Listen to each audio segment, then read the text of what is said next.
Já se passou um ano e parece que ainda é difícil acreditar. Um ano sem ouvir aquele sorriso inconfundível, sem ver os aviãozinhos de papel voando, sem sentir a energia única que só ele conseguia transmitir. Um ano em que os domingos nunca mais foram os mesmos. A televisão brasileira perdeu o seu maior mestre e o público perdeu um amigo de longa data. No SBT, a ausência dele se transformou em desafio. A emissora segue viva, segue tentando se reinventar, mas a sombra do patrão continua em cada detalhe, em cada programa, em cada decisão, porque o SBT nasceu dele, respirava com ele e até hoje carrega o peso e a honra do seu legado. É no coração do povo brasileiro, esse vazio nunca foi preenchido, porque Silvio Santos não foi só um apresentador, ele foi a montanha que sustentou a TV popular, um gigante que com carisma e improviso construiu uma relação de intimidade com milhões de pessoas. Uma intimidade tão forte que um ano depois a saudade ainda dói, mas ao mesmo tempo traz um sorriso quando lembramos dele. Este vídeo não é sobre a morte de Silvio, é sobre a vida, é sobre tudo que ele deixou, as histórias, os programas, os sonhos realizados, os momentos de riso e até os de emoção que marcaram gerações. Hoje, um ano sem Silvio Santos, a gente relembra a trajetória do maior comunicador do Brasil, do camelô no Rio de Janeiro a dono de emissora, do auditório cheio à noite em família à frente da TV, da simplicidade do homem ao mito que nunca deixará de ser lembrado. Esse é o nosso especial Um Ano Sem Silvio Santos. E agora, vamos voltar ao começo de tudo, quando a história ainda era escrita por um jovem chamado Cenoura Abravanel, que jamais poderia imaginar que se tornaria eterno. A história que eu vou contar a vocês é real. Rio de Janeiro, 12 de dezembro de 1930, nascia Cenoura Abravanel. Era o primeiro dos 6 filhos do casal de imigrantes judeu Alberto, procedente da Grécia, e Rebeca, de origem turca. O início da sua trajetória foi de muito trabalho. Ao lado dos seus irmãos, aos 14 anos, ele já era camelô nas ruas do Rio de Janeiro. O primeiro emprego que conquistou graças à sua voz, que já se destacava, foi na antiga Rádio Guanabara. Aos 17 anos foi quando venceu um concurso de formação de novos locutores, uma apresentação no show de calouros de Jorge Cury, que Cenoura Abravanel virou Silvio Santos. Silvio também foi animador de balsas, logo se tornou um dos maiores vendedores de cerveja do Rio. E por ser o maior vendedor de cervejas do Rio, foi convidado para conhecer São Paulo e logo quis fazer um teste na Rádio Nacional para locutor. Silvio passou em primeiro lugar e conheceu um dos seus maiores apoiadores de carreira, o Manuel de Nóbrega. E Manuel e Silvio seriam mais do que amigos. Silvio, entre muitas atividades, criou uma caravana de artistas fazendo shows em circos por São Paulo. Muito branco e surpreendentemente tímido, por incrível que pareça, logo ganhou ali um apelido de seus colegas de trabalho. Ele levantava as calças do Silvio, assim, a perna das calças. Como o Silvio tinha a perna peluda, Levantava até o joelho. ele levantava até o joelho e começava a pentear os cabelos da perna do Silvio Santos. O auditório ria pra caramba, né? E ele, sério? O Silvio sério e vermelho. É por isso que ele, o Mané Danado começou, olha aí, não parece um peru que fala, olha aí. Começou a brincar, foi daí que surgiu o nome peru que fala, eu vi. Manuel de Nóbrega, pai de Carlos Alberto, que apresentou a Silvio Santos o negócio que mudaria sua vida, o Baú da Felicidade. A ideia original havia surgido com um comerciante conhecido como Alemão. Tratava-se de um baú de brinquedos que seriam pagos em 12 prestações entregues no Natal. O esquema era simples, o Alemão cuidava dos brinquedos enquanto Manuel de Nóbrega fazia os anúncios na rádio. Mas na hora da entrega veio o golpe. O Alemão desapareceu, deixando milhares de famílias sem os presentes e um enorme prejuízo. Honesto e preocupado com sua imagem, Manuel de Nóbrega arcou com a responsabilidade. Para salvar a situação, conversou com Silvio Santos, que assumiu o controle do negócio, Foi então que Silvio reestruturou tudo, mudou a forma de funcionamento e rebatizou a ideia com um nome que se tornaria lendário: Baú da Felicidade. No início da carreira, Silvio casou com Aparecida Bravanel. Ela morreu de câncer em 1977. Da união, 2 filhas. Cíntia, mãe de Tiaga Bravanel, que herdou a veia artística do avô, e a filha não biológica de Silvio, Silvia, que chegou à família com poucos dias de vida. No ano seguinte, Silvio se casou com Iris. Ele tinha 37 anos e ela 19. Ela é mãe de Patrícia, Rebeca, Daniela e Renata, uma família que tem a comunicação na genética. Silvio estreou na televisão no início da década de 60 como apresentador do Vamos Brincar de Forca, exibido pela TV Paulista, que posteriormente tornou-se o programa Silvio Santos, agrupamento de vários programas de auditório e quadros de enorme sucesso no país. Silvio estreou com tudo no universo mágico da televisão, um sucesso absoluto, e levou a experiência dos camelôs, de todos os circos e da rádio para a TV. Ao longo de 6 décadas, criou quadros e atrações inteiras que marcaram gerações. Silvio conquistou a chance de levar seu carisma para a televisão, adaptando para as telas os formatos de shows, sorteios e espetáculos que fazia sucesso no circo. Sua trajetória e estreia iniciou em 1960 com o programa Vamos Brincar de Forca, exibido pela TV Paulista, Canal 5 de São Paulo, no período noturno. O sucesso foi imediato. No entanto, sua permanência nesse horário durou pouco. A emissora buscava fortalecer as tardes de domingo, já que iniciava a programação apenas às 15h30 da tarde. Poucos anos depois, em dezembro de 1962, estreava uma das marcas mais conhecidas, o Pra Ganhar é Só Rodar. Em 63, nascia oficialmente o programa Silvio Santos, que se tornaria a principal identidade na televisão. Já em 65, surgia o Festival da Casa Própria, desta vez na TV Tupi, ampliando ainda mais sua presença no cenário televisivo. Na própria Tupi, comandava programas exibidos às quartas-feiras, como Festa dos Sinos, Cidade contra Cidade e Silvio Santos Diferente. Este último, posteriormente transferido para a TV Record em 76, permanecendo no ar até setembro, quando Silvio Santos decidiu se afastar temporariamente dos programas noturnos. Em 66, com a transferência da TV Paulista para a TV Globo, Silvio assinou um contrato de 5 anos com os novos proprietários, e foi nesse período que atingiu um marco, superando a audiência do Jovem Guarda, comandado por Roberto Carlos na Record, alcançando o posto de líder absoluto nas tardes de domingo. Estivesse se desmasculinizando, estivesse efeminada.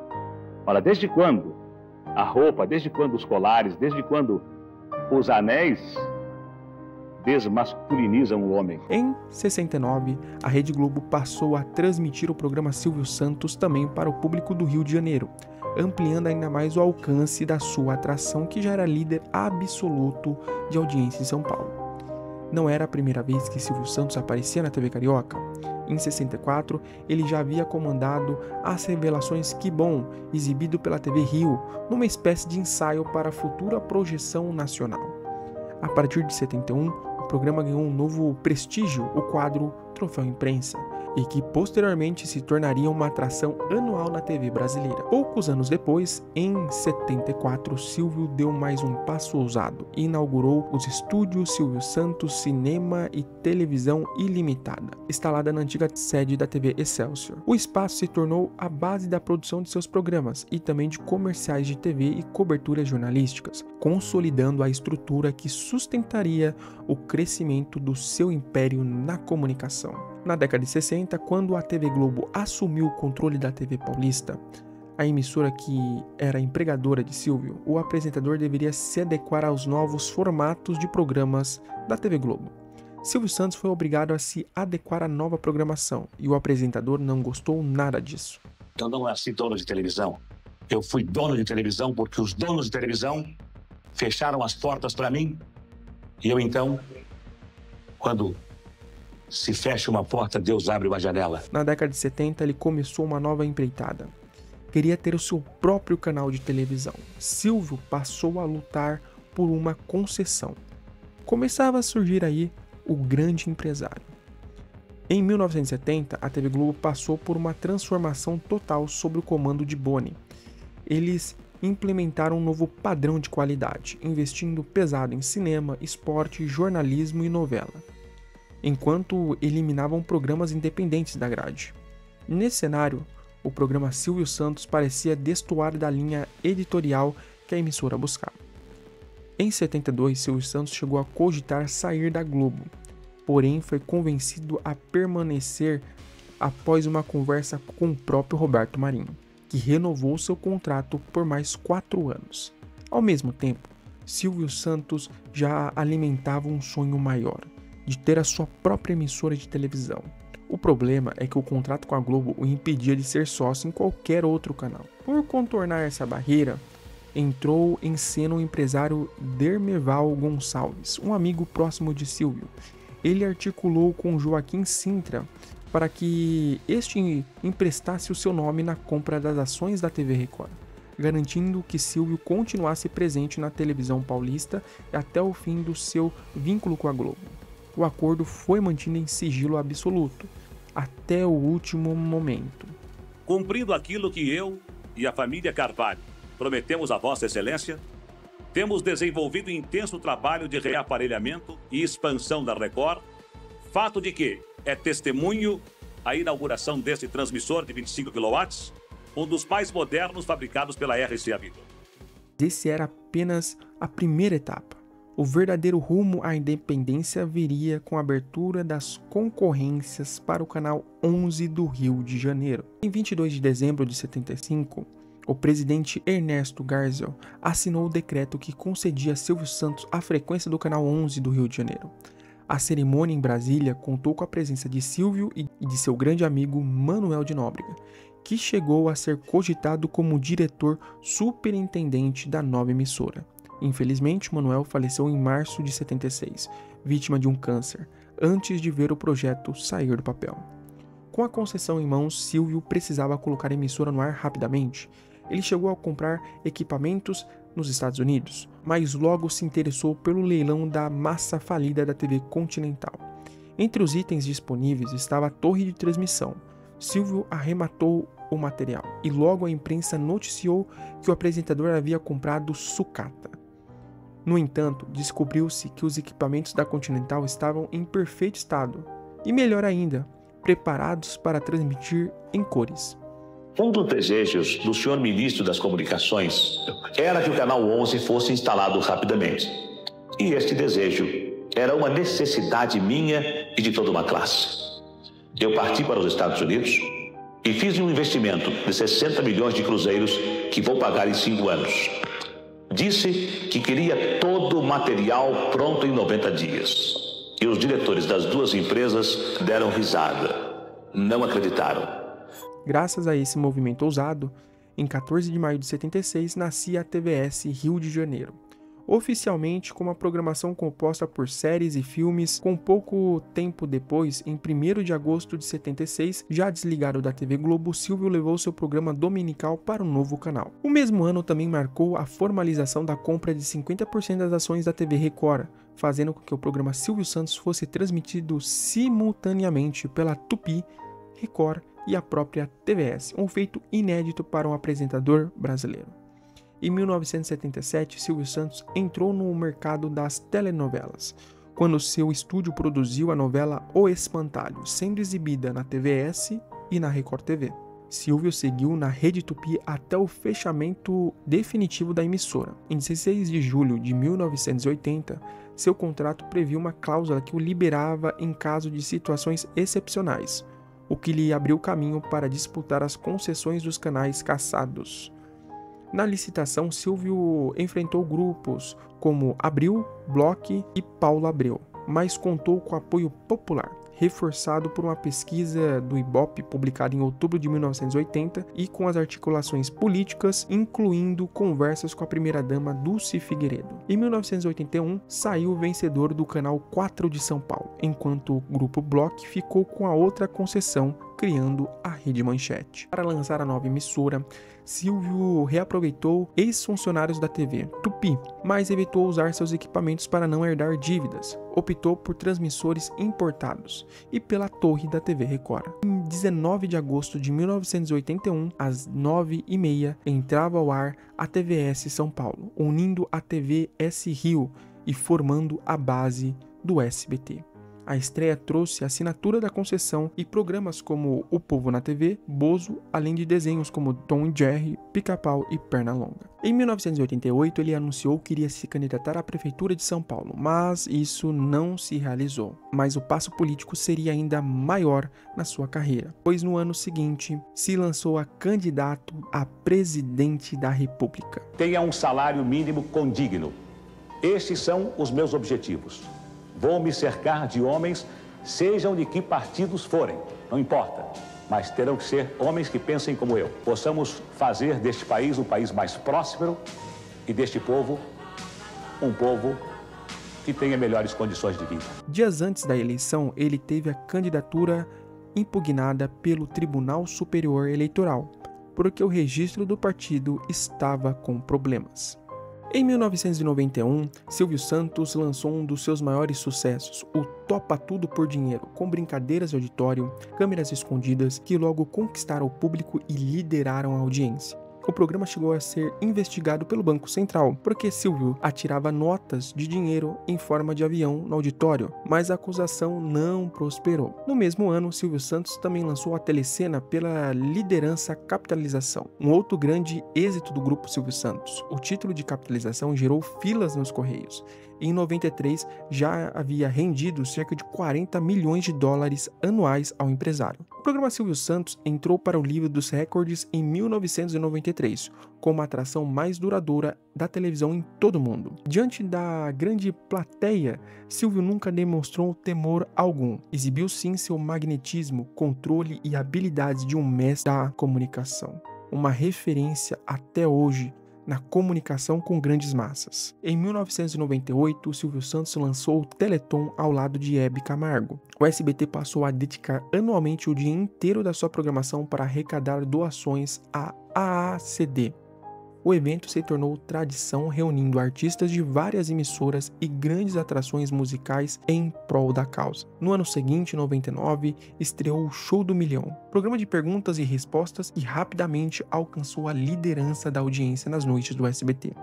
O auge veio em 2002, quando a Nestlé investiu cerca de 60 milhões em patrocínio, tornando-se a principal parceira da atração. Em 28 de outubro de 2001, Silvio Santos revolucionou a TV e estreou o primeiro reality show de confinamento do país, A Casa dos Artistas. O projeto foi mantido em segredo e surpreendeu o público no dia da estreia, rendendo uma vitória sobre o Fantástico da Globo. Silvio havia tentado negociar os direitos do Big Brother, que ficaram com a Globo, mas decidiu lançar seu próprio formato. 12 famosos foram confinados, entre eles Alexandre Frota, Supla, Nanda Gouveia e Bárbara Paz, que acabou vencendo a edição após substituir Suzana Alves de última hora. O programa foi um fenômeno, chegando a 46 pontos de audiência, recorde histórico para o SBT. Apesar de muitas outras edições posteriores, nenhuma repetiu o sucesso da primeira edição. Em julho de 2003, durante férias em Orlando, Silvio Santos deu uma entrevista à revista Contigo, na qual, em tom de brincadeira, revelou ter uma doença terminal e apenas 6 anos de vida, além de dizer que havia vendido o SBT para o consórcio formado por Boni e a Televisa. A revista publicou as declarações ao pé da letra, levantando dúvidas sobre a sua veracidade. Dia depois, Silvio desmentiu nos programas Boa Noite Brasil, da Bandeirantes, e Domingo Legal, do SBT, explicando que havia respondido de forma irônica diante da insistência do repórter. Era uma brincadeira, mas a revista publicou como se fosse verdade. Improvável, senhor aposentando, assim... Não, aposentando, claro, já estou aposentado por causa da doença. Eu já estou mesmo aqui, eu já não vou voltar mais para o Brasil. Certo. Você sabe que eu já vendi as minhas ações para a Televisa e para o Boni. Certo. Por quanto? Bom, cada um deles vai pagar um bilhão de reais. Agora, 1 bilhão cada um. Cada um deles vão pagar 2 bilhões de reais. 2 bilhões. A Televisa já vai pagar, parece que semana que vem. O Boni vai apenas esperar um pouco mais, mas vai pagar também. Certo. E como está a vida aí em Celebration? Assim, a gente tem... Muito mal, minha filha, muito mal. Você não sabe o que é esperar a morte. Infelizmente, não foi como eu queria. A brincadeira que passou a ser uma brincadeira de mau gosto. Eu jamais supus, mesmo que ela quisesse fazer a reportagem, eu acreditei que os diretores da revista não deixariam, porque era uma coisa tão palhaçada, era uma coisa tão gozada que não tinha condição de doar, de publicada. Em 2001, Silvio Santos virou um enredo da escola de samba Tradição do Carnaval Carioca. A ideia era antiga. A agremiação já havia tentado há 5 anos convencer o apresentador a aceitar a homenagem, até finalmente conseguir. O enredo recebeu o título Hoje é Domingo, é Alegria, Vamos Sorrir e Cantar, inspirado nos bordões clássicos de Silvio. O samba rapidamente caiu no gosto popular. Foi executado diversas vezes nos intervalos da programação do SBT. O impacto foi tão grande que a emissora de Silvio Santos chegou a negociar com a Globo, detentora dos direitos à transmissão, para exibir o desfile, mas não obteve esse acordo, infelizmente. No dia da apresentação, Silvio Santos foi ovacionado pelo público na Marquês de Sapucaí, tornando-se o grande personagem da noite. A passagem da Tradição foi considerada a melhor do domingo de carnaval. A Tradição conquistou prêmios como melhor samba enredo e melhor personagem do carnaval. Além disso, uma pesquisa do Ibope Globo feita no Sambódromo mostrou que a escola havia ficado em 3º lugar na preferência do público, confirmando o sucesso da homenagem. Em agosto de 2001, Silvio Santos passou um dos momentos mais tensos com sua família. Foi 21 de agosto daquele ano que Patrícia Bravanel foi sequestrada e foi liberada alguns dias depois, após o pagamento do resgate. Passado alguns dias, em 30 de agosto, o sequestrador Fernando Dutra Pinto invadiu a casa do apresentador, mantendo Silvio e sua família como reféns por cerca de 7 horas. Silvio conseguiu convencer o criminoso a liberar seus familiares, ficando sozinho no cativeiro até a rendição que ocorreu com a chegada do então governador Geraldo Alckmin. Agora, outra pergunta que me fazem, mas escuta aqui, por que você chamou o governador do estado? O que foi que houve? É claro, o Fernando, o sequestrador, ficaram perto de mim dizendo, eu quero o Alckmin, eu quero o Alckmin, eu quero o Alckmin. Eu pensei que ele queria o Alckmin, andei o Alckmin, ó. Mas nem tudo foi ouro na vida de Silvio Santos. Em 2010, o Banco Pan-Americano do Grupo Silvio Santos foi alvo do Banco Central após uma descoberta de um rombo superior a 2,5 bilhões de reais. Para evitar a quebra, o grupo obteve um aporte do Grupo Garantidor de Crédito, FGC, dando seus bens como garantia. E Silvio Santos deu todas suas empresas, incluindo o SBT, como garantia da dívida. A Polícia Federal abriu um inquérito para investigar as fraudes. Em 2011, Silvio Santos vendeu o banco ao grupo BTG Pactual, quitando as dívidas e preservando o SBT e as suas demais empresas. Em 2018, 7 ex-executivos foram condenados por fraude contábil. Comunicado. O Banco Pan-Americano pediu um empréstimo de 2,5 bilhões de reais ao Fundo Garantidor de Crédito, dando como garantia o Baú da Felicidade, a Jequiti Cosméticos, o SBT e outras empresas que valem no mercado mais do que o empréstimo e que pertencem ao Grupo Silvio Santos. Todo este dinheiro foi colocado para reforçar o caixa do banco. As pessoas e as empresas que confiam no nome Silvio Santos estão absolutamente garantidas. Não tiveram e nem terão, em hipótese alguma, qualquer prejuízo. Continue confiando na credibilidade do Grupo Silvio Santos. Nos anos 2000, Silvio Santos foi reduzindo sua presença nas tardes de domingo. Mas em junho de 2008, relançou o programa Silvio Santos com 3 horas de duração. A nova fase trouxe de volta quadros clássicos como gincanas, as tradicionais câmeras escondidas e o bordão Quem Quer Dinheiro. Entre os destaques estava a participação da pequena Maísa Silva, então com apenas 6 anos, que conquistou o público com as suas respostas espontâneas ao apresentador. A pandemia de 2019 da Covid fez Silvio ficar afastado das gravações de seu programa. Em dezembro de 2020, esse registro importante mostra a comemoração mais emblemática de seus aniversários. Em plena pandemia, comemorou os seus 90 anos, ao lado da família e bem-humorado. Em julho de 2021, Silvio Santos retomou as gravações de seu programa, mas logo se afastou novamente após ser internado com Covid-19. Seu último programa, gravado em setembro de 2022, só foi exibido em 26 de fevereiro de 2023. Desde então, permaneceu afastado da TV. Sem anunciar oficialmente a sua aposentadoria, em abril de 2023, a sua filha Daniela Beirute assumiu a vice-presidência do SBT, fortalecendo a sua participação na gestão da emissora. Boa parte da vida de Silvio Santos se passou diante das câmeras, e o mesmo não seria diferente na sua despedida.